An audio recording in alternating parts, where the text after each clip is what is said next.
Welcome back to Ben's Garage. Today we're on the Panda. We're trying to get this up and running so Tina can start using it, because she's desperate to start using it. Although she's got used to the Range Rover, it's not her ideal car. She wants to get using the Panda, and we need to use it for something later on in the month anyway. So today some parts have turned up, so I'm just going to quickly whistle through and get those done. One, we've got a brand new Magneti Marelli wiper motor for the back here. This one's burnt, the one on the car's burnt out. I think when we picked it up it was sort of raining, drizzling, and the bloke was showing Tina all the switches. She's had a Panda before, but just a refresher. I think they'd switched the rear wiper on and left it on, but as you might have seen in another video, I might have been on the other channel anyway, but the wiper blade was too long. It got caught on the windscreen and it just stopped there. Time we got home it was just fixed. I put my hand on the motor and it nearly melted my fingers. It was red hot. Didn't blow any fuses, but so yeah, we're going to replace that with a brand new, this is a new old stock, got it off eBay, brand new, in a box, Magneti Marelli. So we'll get that put in. While we're on the tailgate, we've got a new push button thing with a new set of keys. We've got all new door locks. So I've got to take this catch off and see how this fits in here. And we'll get that put in as well. So I think I'll start with that. So I'll point you up here and you can follow along as we do it.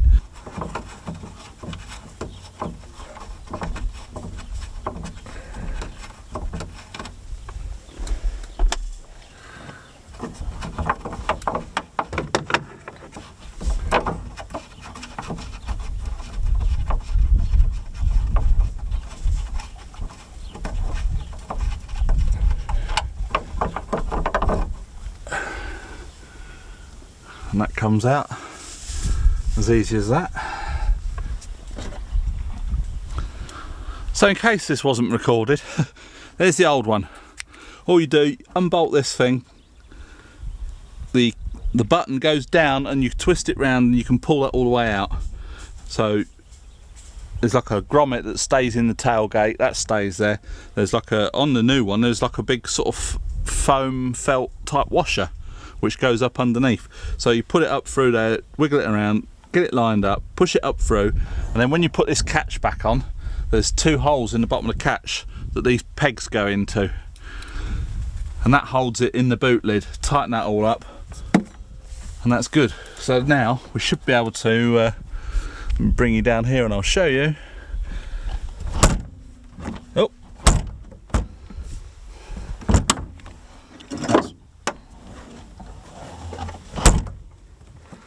we should be able to lock it now.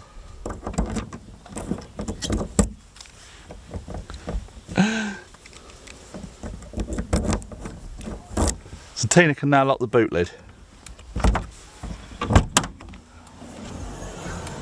That's one job ticked off the list.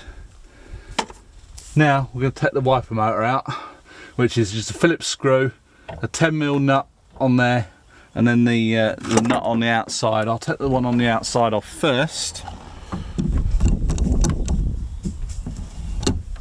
It's just a case of slackening that off and taking this grommet off, like so. There's a Phillips screw just in here.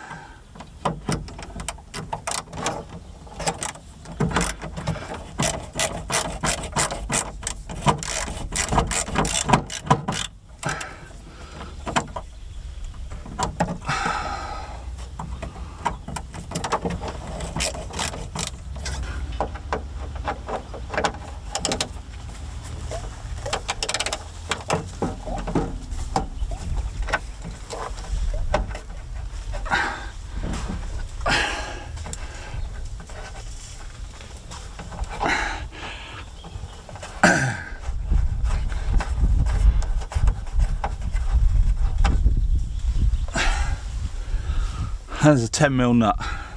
That's all that holds it in. So hopefully now you should be able to take that off of there, take that through there like that, and there we go. Now the new one, so there's the old one.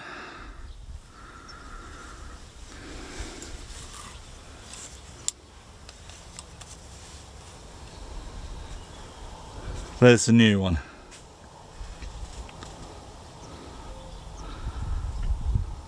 They look the same, apart from it hasn't got this tab on it for the Phillips screw. I don't think this is going to be quite as straightforward as I thought it was going to be. They look the same, they've got a different plug on it and different wiring. Oh dear. Why is everything such a bloody headache? So there is a slight difference in the wiper motor. With the wire, it's got a different plug on it. That's got 3 terminals in it. This has only got 2 terminals, and then it's got this one, which I'm assuming goes to earth. On this one, there's 4 wires, but the 2 blue ones go into the same socket on there. And then you've got the red and you've got a purple. Well, we've got a blue and a red and a purple on here. So I should be able to just match them up with this one here. But Tina's just getting me some electrical tools, and we'll crack on with this. Just wiring some new terminals on, crimp terminals.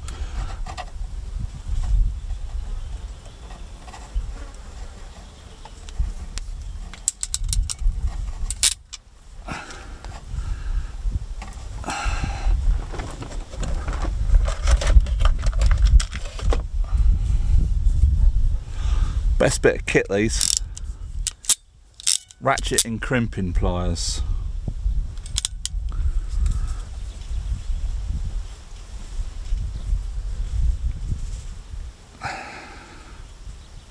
Some people don't like using them, but they've always done the job for me.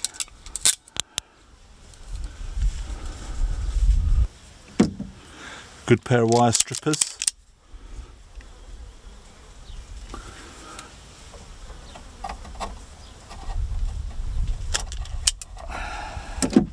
No messing about.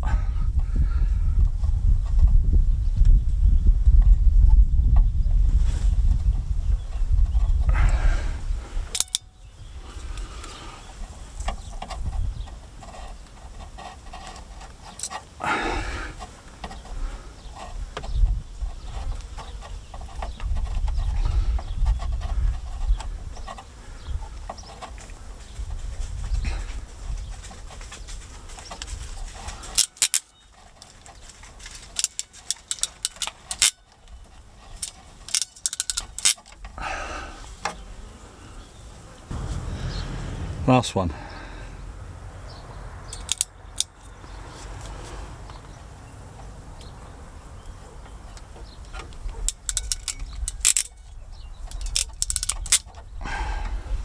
Now hopefully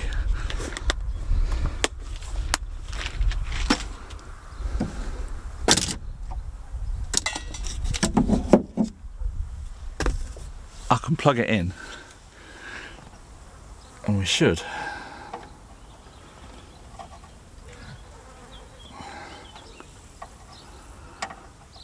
have wipers.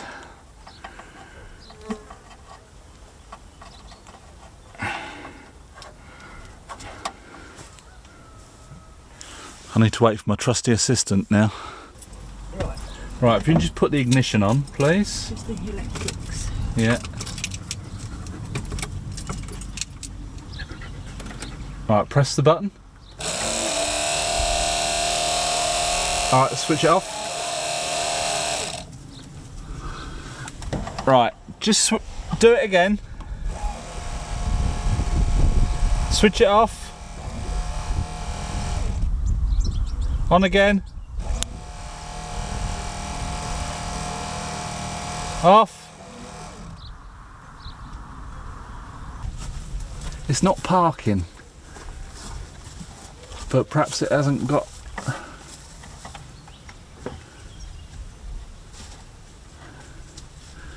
perhaps this one hasn't got that function. So it doesn't look like this wiper motor is going to park. So looks like the washers could all do with a bit of work as well, doesn't it?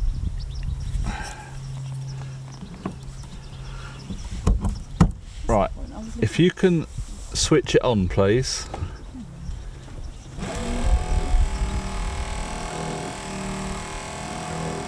Right, off.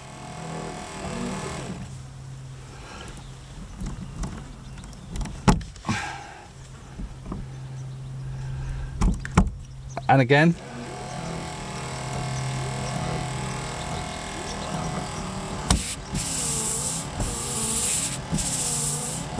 Just give it some squirt of water. Wants to go over a bit more, doesn't it? Is that off? Yeah.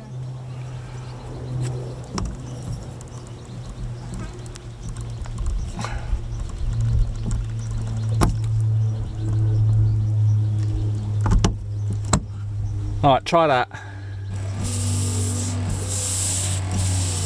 That's a good view, is it? Right, give it a squirt. And again.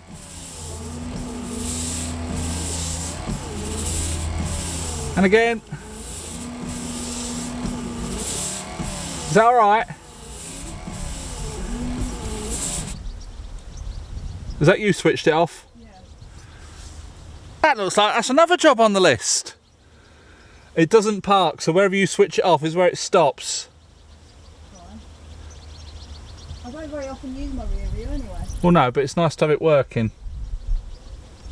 So I'm going to have a look at the door locks now, because if they're quite easy, I'll do those, and then we've got a little bit of work to do on the engine. I've come to the front of the car. Door locks are not going to help it run better. So we'll concentrate on what is going to make it run better. It has got a slight oil leak down on the top of the coming out of the rocker cover gasket. I've got one over here, so I'm just going to pop the rocker cover off, clean it up, swap the gasket, and that should be that job done. So we'll see you down here.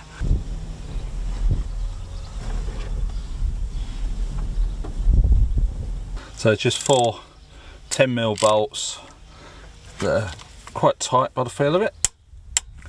So I imagine somebody's tried tightening this down.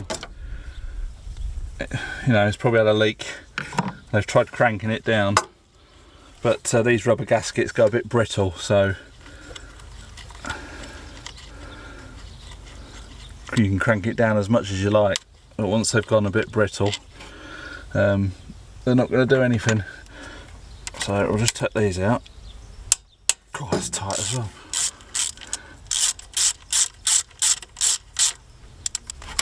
Last one.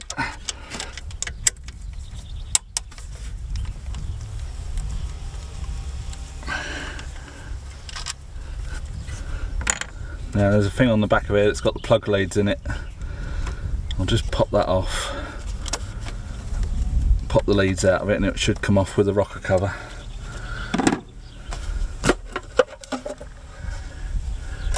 And there you go. That is in top of the that is the inside of the 1000cc Panda engine. It looks like we've got the right gasket. Yeah, it's gone brittle. It's really brittle.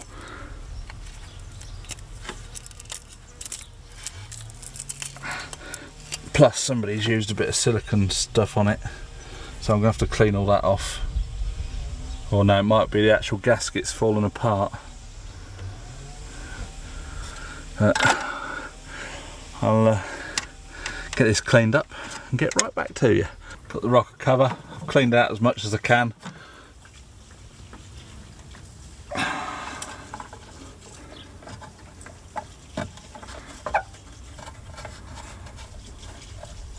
This just sits in here like this.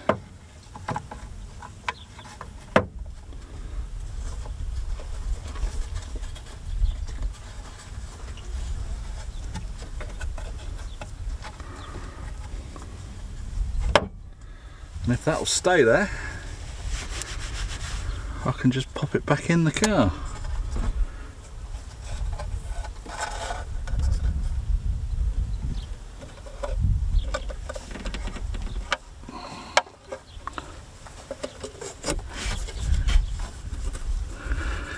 Looks like we have a bingo.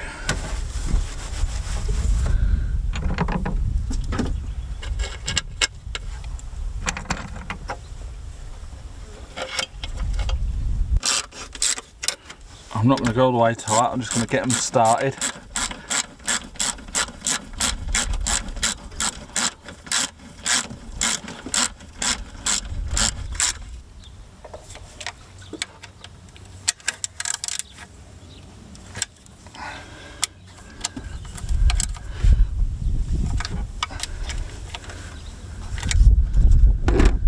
And that, as they say, is that. Just make sure there's no oil on that. I'll just get these plug leads plugged back in. Just keeps, it's like a plug lead tidy type thing on the back of the rocker cover. Just keeps them out the way. That's nice. Just wipe off any oil and we should be able to see. Let's put the old cap back in.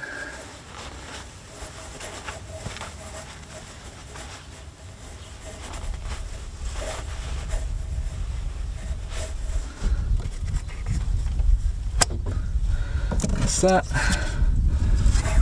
back onto the exhaust manifold, and there you go, one rocker cover gasket. So I think we'll call this video it for today.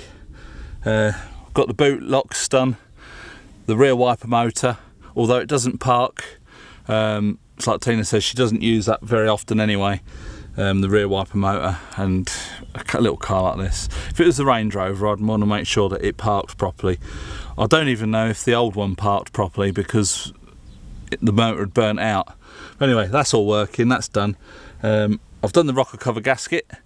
Tomorrow I'm going to come out and we're going to do the cam belt and water pump. What I might do while I'm here is just disconnect the radiator hose and let the coolant drain out, so that's all ready for tomorrow. So I'll do that when I finish videoing. So I'll do that as a separate video. That'll be a cam belt water pump change. I shall bring you along for that. We've got a new alternator belt to put on it. And then I've got to get points and condenser. I've got a timing light coming. I've got a timing light somewhere, we don't know where it is. Plus it's an old one that you have to plug into the mains.